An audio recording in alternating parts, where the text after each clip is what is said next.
प्रिय विद्यार्थियों, आज का टॉपिक है महात्मा बुद्ध और बौद्ध धर्म। प्राचीन भारतीय इतिहास में 6वीं शताब्दी ईसा पूर्व गंगा की घाटी में जब द्वितीय नगरीकरण प्रारंभ हुआ था, उस समय बौद्ध धर्म का जन्म हुआ। इनके प्रवर्तक भगवान महात्मा गौतम बुद्ध हुए। महात्मा बुद्ध का जन्म 563 ईसा पूर्व लुम्बिनी वन, जो वर्तमान नेपाल की तराई में स्थित है, वहाँ पर हुआ था। इनके बचपन का नाम सिद्धार्थ। इनके पिता का नाम सुधोधन, जो कपिलवस्तु गणराज्य के शाक्य वंश के राजा थे। इनकी माता का नाम माया देवी। माया देवी का निधन इनके जन्म के 7 दिन बाद ही हो गया। फिर इनका लालन पालन प्रजावती गौतमी, जो इनकी विमाता थी, उनके द्वारा किया गया।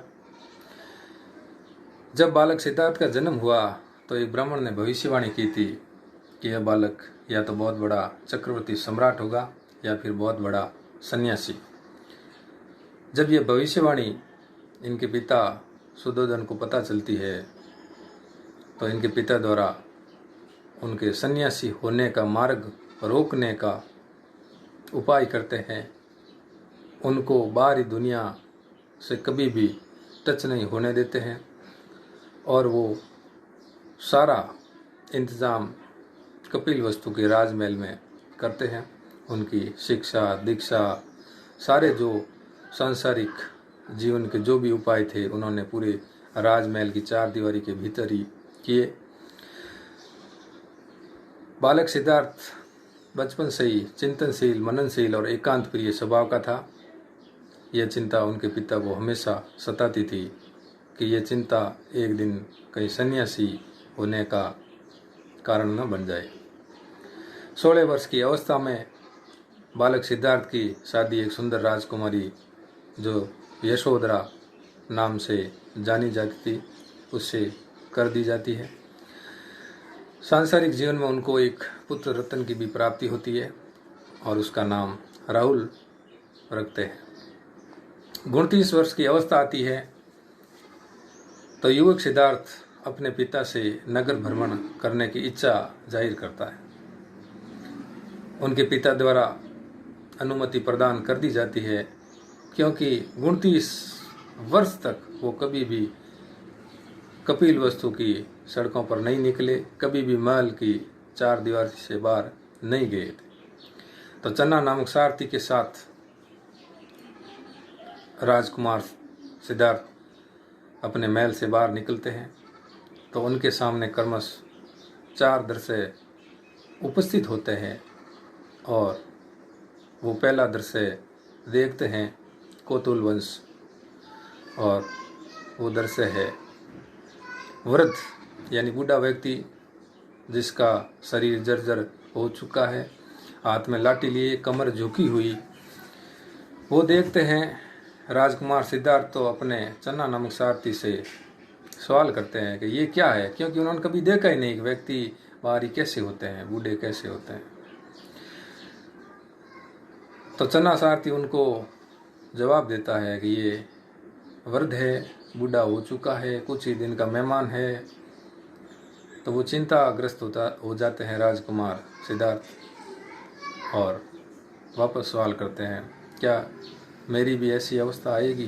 तो चन्ना सारथी जवाब देता है कि आपकी भी एक दिन यही अवस्था होगी, आप भी बूढ़े हो जाओगे और इस दुनिया से चले जाओगे। फिर रथ आगे बढ़ाते हैं। दूसरा दृश्य उपस्थित होता है रोगी,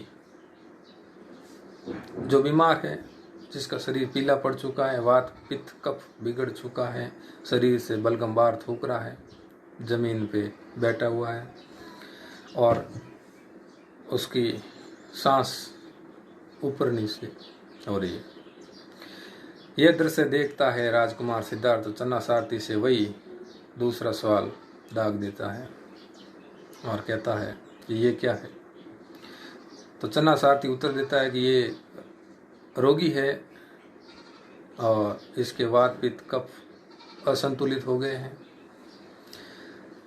तो राजकुमार सिद्धार्थ सवाल करते हैं, क्या मेरी भी ये अवस्था होगी, क्या ये हो सकती है। और चिंताग्रस्त होकर वो रथ को आगे बढ़ाते हैं। तो तीसरा दृश्य इससे भी भयानक उपस्थित होता है, वो होती है शव यात्रा यानी मृत। यह दृश्य देखकर राजकुमार सिद्धार्थ चन्ना सारथी से सवाल करता है, ये क्या है। तो चन्ना सारथी उत्तर देता है कि ये मर गया है, इस दुनिया को छोड़ के चला गया है और ये फिर कभी भी वापस जीवित नहीं होगा। इसके जो रिश्तेदार हैं रुदन कर रहे हैं, रोदन कर रहे हैं, इसके जाने के गम में विलाप कर रहे हैं। तो राजकुमार सिद्धार्थ कहता, क्या मेरी भी ये अवस्था आएगी। तो चन्ना सारथी वही उत्तर देता है कि हाँ, एक दिन आप भी इस दुनिया को छोड़ के चले जाओगे, आपकी भी माता पिता पुत्र पत्नी सारे विलाप करेंगे। राजकुमार सिद्धार्थ और चिंताग्रस्त हो जाता है, रथ को आगे बढ़ाते हैं। चौथा दृश्य उपस्थित होता है सन्यासी योगी जो तपस्या में लीन है। और वो दृश्य देखकर सिद्धार्थ सवाल करता है चन्ना से, ये क्या है। ये योगी है, ये दुनिया से विरक्त हो गया है और विश्व कल्याण की भावना से यह तपस्या कर रहा है। इसके शरीर पर तेज यह बयान कर रहा है कि इसको अब कोई भी भौतिक सुख की कामना नहीं रही है। जब राजकुमार सिद्धार्थ उनको अपना रथ वापस लेने का कहते हैं तो वो चन्ना सारथी महल की ओर बढ़ते हैं। जब वो महल में जाते हैं तो उनके चारों ओर वही चार दृश्य घूमते हैं। राजकुमार सिद्धार्थ के खाते पीते सोते बैठते उड़ते, और वो और चिंताग्रस्त हो जाते हैं और अपना जो सारा ध्यान केंद्रित सन्यासी की ओर करते हैं, क्योंकि वो उनको मतलब पसंद आ गया राजकुमार सिद्धार्थ को और उनको परम शांति मिली थी चौथे दृश्य यानी सन्यासी को देखकर कि मैं अब सन्यास का मार्ग ग्रहण करूंगा, मैं भी विश्व कल्याण की भावना से अब तपस्या करूंगा। ऐसा सोचकर राजकुमार सिद्धार्थ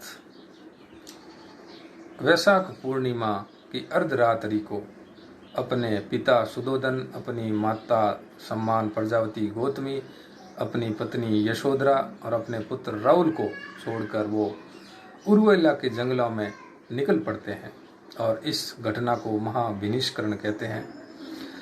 जब वो रास्ते में जाते हैं तो उनको सबसे पहले एक सन्यासी मिलता है जो सांख्य दर्शन के प्रणेता होते हैं। उनका नाम था आलार कालाम। उनको अपना गुरु बनाते हैं राजकुमार सिद्धार्थ, लेकिन उनको परम शांति नहीं मिलती है तो फिर उनको त्याग कर आगे बढ़ता है। तो दूसरा गुरु मिलता उनको राम रुद्रक पुत्र, लेकिन तो भी उनको शांति नहीं मिलती है। फिर आगे बढ़ते हैं तो उर्वेला वन होता है, वहाँ पर जाते हैं तो कोडिनी आदि ब्राह्मण साथी मिलते हैं जो संख्या में 5 होते हैं। उनका नाम इस प्रकार है, कौडिन्य, वपा, भादिया, मामना, असागी। और उनका नियम कठोरता से लागू करने का सिद्धांत सिद्धार्थ को समझाया जाता है।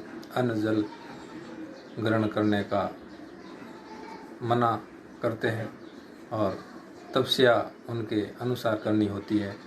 लेकिन राजकुमार सिद्धार्थ बहुत ही कोमल व्यक्तित्व के धनी थे। जब वो तपस्या में लीन हो जाते हैं तो 2-4 दिन में उनका शरीर सूख कर कांटा हो जाता है, उनको भूख सहन नहीं होती है। जब वो तपस्या कर रहे होते हैं तो उनका सामना एक बालिका सुजाता से होता है और वो सुजाता उनके शरीर को देखकर घर जाती है और घर से खीर बना कर लाती है और वो खीर सिद्धार्थ के सामने रखती है। तो जैसे ही भूखा सिद्धार्थ उस खीर को खाता है तो उसके शरीर को तृप्ति मिल जाती है। तो सुजाता उनसे कहती है कि अपने शरीर को इतना भी कष्ट मत दो कि वो शरीर सूख कर कांटा हो जाए, और इतना भी आरामदायक मत बनाओ कि शरीर आलसी हो जाए और उस सुजाता ने वीणा का उदाहरण दिया था कि वीणा के तारों को इतना भी ढीला मत छोड़ो कि राग उत्पन्न नहीं हो, इतना भी टाइट मत कसो कि वो तार टूट जाए। इसलिए मध्यम मार्ग का पालन करो, अन्न जल ग्रहण करो और तपस्या करो। तो इस प्रकार ये बात जब कौंडिन्य आदि ब्राह्मण साथियों को पता चलती है कि युवक सिद्धार्थ ने अन्न ग्रहण कर लिया है, तो वो उनको गालियाँ निकालते हुए छोड़कर चले जाते हैं सारनाथ।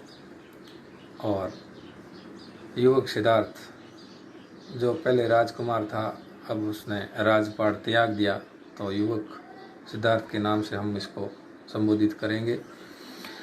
तो वो तपस्या करता है, मध्यम मार्ग सुजाता के कहे अनुसार वो मध्यम मार्ग का पालन करते हैं। निरंजना नदी यानी पुनपुन नदी के तट पर पीपल के वृक्ष के नीचे गया नामक स्थान पर तपस्या में लीन हो जाते हैं, जो उर्वेला वन में स्थित होते हैं।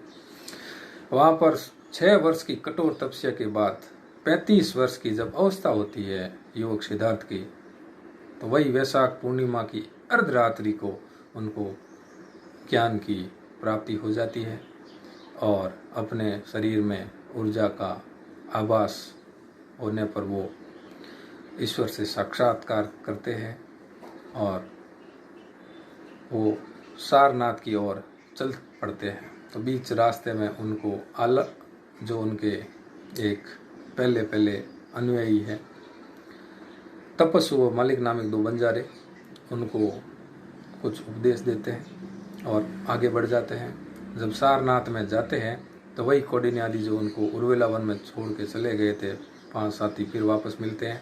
जैसे ही युवक सिद्धार्थ को वो देखते हैं, उनके चेहरे के तेज को देखकर कौंडिन्य उनके ब्राह्मणों जो साथी थे उनके पैरों में गिर जाते हैं और उस युवक सिद्धार्थ का नाम यहीं से बदलकर कौंडिन्य ने महात्मा बुद्ध रख दिया गया, क्योंकि उनको बुद्ध यानी बौद्ध यानी ज्ञान की प्राप्ति हो गई थी, उनको मतलब निर्वाण की प्राप्ति हो गई थी। इस प्रकार इनका जो प्रथम जो धर्म उपदेश था कौंडिन्य आदि ब्राह्मण साथी को, उसका जो इतिहास में उल्लेख है धर्म चक्र परिवर्तन कहते हैं। इस प्रकार महात्मा बुद्ध जो पहले सिद्धार्थ के नाम से जाने जाते थे, यानी उनको ज्ञान प्राप्त हो गया, उनको बोधिसत्व प्राप्त हो गया और वो भगवान का रूप धारण कर चुके थे। फिर वो अपना उपदेश देते हैं, उनके कई राज्यों के राजा उनके शिष्य बनते हैं, प्रसेनजित, अजातशत्रु, बिंबिसार, उदयन। तो इस प्रकार कई लोगों ने उनकी शिष्यत्व ग्रहण किया और उन्होंने सबसे पहले जो अपने शिक्षाएं दी उसमें थे 4 आर्य सत्य, यानी 4 जो शिक्षाएं थी। दुख का कारण यानी समुदाय, दुख निरोधगामी प्रतिपदा। इसका विस्तार इस प्रकार है। दुख यानी सर्वत्र दुख है। संसार में दुख और सुख दोनों एक ही सिक्के के पहलू है। और दुख का कारण यानी समुदाय बताया था, तृष्णा यानी अविद्या, और दुख निरोध यानी इसका निवारण भी बताया था। और चौथा था दुख निरोधगामी प्रतिपदा, यानी इसका मध्यम मार्ग के द्वारा हम इसका निवारण कर सकते हैं। तृष्णा को समाप्त करके, इच्छाओं को समाप्त करके। इस प्रकार मध्यम मार्ग में उन्होंने अष्टांगिक मार्ग का उपदेश दिया, जिसमें 8 नियमों का पालन करना होता था, जैसे सम्यक दृष्टि, सम्यक संकल्प, सम्यक वाणी, सम्यक कर्मांत यानी कर्म, सम्यक आजीव, सम्यक व्यायाम, सम्यक स्मृति, सम्यक समाधि। इसके द्वारा हम किसी भी लक्ष्य को प्राप्त कर सकते हैं। और इनकी जो अगली शिक्षा थी वो थी अनीश्वरवाद, यानी ईश्वर में ये विश्वास नहीं करते थे और जब भी ईश्वर के बारे में कोई भी क्वेश्चन इनसे किया जाता था तो ये मौन रहते थे, ना तो उसका उत्तर देते थे और बिल्कुल वो शांत रहते थे, कभी भी उन्होंने ईश्वर के बारे में उत्तर नहीं दिया, लेकिन वो कभी मानते नहीं थे कि ईश्वर भी है इस दुनिया में। और फिर इन्होंने आत्म यानी जो थी उसको नकार दिया, अनात्मवादी सिद्धांत दिया इन्होंने। वेदों में ये विश्वास नहीं करते थे क्योंकि ये नास्तिक धर्म के थे। और इनके जो पंचशील थे, जैसे जैन धर्म से मिलते जुलते थे, सत्य, अहिंसा, अस्तेय, अपरिग्रह, ब्रह्मचर्य, इसी के साथ 5 और जोड़ दिए और वो हो गया 10 शील। कंचन कामिनी का त्याग, शैया का त्याग, असमय भोजन का त्याग, असमय निंद्रा का त्याग। तो इस प्रकार 12 निदान भी बताए थे, जिसको प्रतीत्य समोत्पाद भी इसमें सहायक है। और उपदेश देते देते इन्होंने स्त्रियों को भी बौद्ध संघ में प्रवेश दिया। इनके प्रिय शिष्य जो चचेरा भाई भी था, आनंद के कहने पर, और इनके जो महिला थी प्रथम संघ में प्रवेश करने वाली, वो इनकी विमाता प्रजापति गौतमी थी। लेकिन महात्मा बुद्ध ने स्त्रियों को प्रवेश नहीं देने का विचार किया, लेकिन आनंद के अनुरोध पर उन्होंने ये अनुमति प्रदान कर दी। इन्होंने सबसे अधिक जो प्रवास 21 प्रवास किए थे, वो थे कौशल की राजधानी श्रावस्ती में प्रवास किया था। महात्मा बुद्ध ने जो अपने संघ में प्रवेश करते उनके लिए शर्तें थी, 15 वर्ष से कम आयु का नहीं हो, चोर नहीं हो, डाकू नहीं हो, कोई ऋणी नहीं हो, और अपनी पत्नी को छोड़ के नहीं आने वाला हो, ऐसी कुछ शर्तें रखी थी।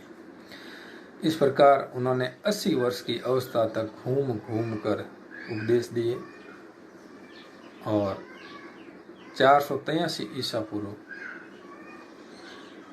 कुशीनगर में चंद नामक एक लोहार था, उसके द्वारा अपने यहाँ भोजन पर आमंत्रित किया गया था। वहाँ पर शुक्र मधव नामक एक खीर थी, उसको खिला दिया जिसमें जहर था, और कुछ ही समय बाद उनको रक्त अतिसार हो गया और महात्मा बुद्ध की मृत्यु हो गई, जिसको हम महापरिनिर्वाण कह सकते हैं और कहते भी हैं। इस प्रकार महात्मा बुद्ध द्वारा बौद्ध धर्म का परिपालन किया गया, परिवर्तन किया गया। उनके बाद भी जस्ट उनकी मृत्यु के वर्ष ही 483 ईसा पूर्व प्रथम बौद्ध संगति का आयोजन किया गया अजातशत्रु द्वारा राजगृह में। उनके अध्यक्ष थे महाकश्यप, और उसमें विनय पिटक और सुत्त पिटक की रचना की गई। सुत्त पिटक के रचयिता थे आनंद, विनय पिटक के रचयिता थे उपाली। उनके 100 वर्ष बाद द्वितीय बौद्ध संगति का आयोजन किया गया, और यह 383 ईसा पूर्व कालाशोक द्वारा वैशाली में आयोजित की गई। इसके अध्यक्ष थे साबक मीर। तीसरी बौद्ध संगति का आयोजन मौर्य वंश के प्रसिद्ध सम्राट अशोक द्वारा आयोजित की गई 251 ईसा पूर्व, और ये पाटलिपुत्र में की गई थी। इसके अध्यक्ष थे मोगलीपुत्तिस, जो अशोक के गुरु भी थे और उपगुप्त के नाम से भी जाने जाते थे। इन्हीं के प्रभाव में आकर अशोक ने मानव धर्म से बौद्ध धर्म ग्रहण किया। और चौथी बौद्ध संगति का आयोजन कुंडलवन कश्मीर 83 ईस्वी, और इसके अध्यक्ष थे वसुमित्र, उपाध्यक्ष थे अश्वघोष, और इसमें बौद्ध धर्म 2 भागों में विभाजित हो गया, हीनयान और महायान। इस प्रकार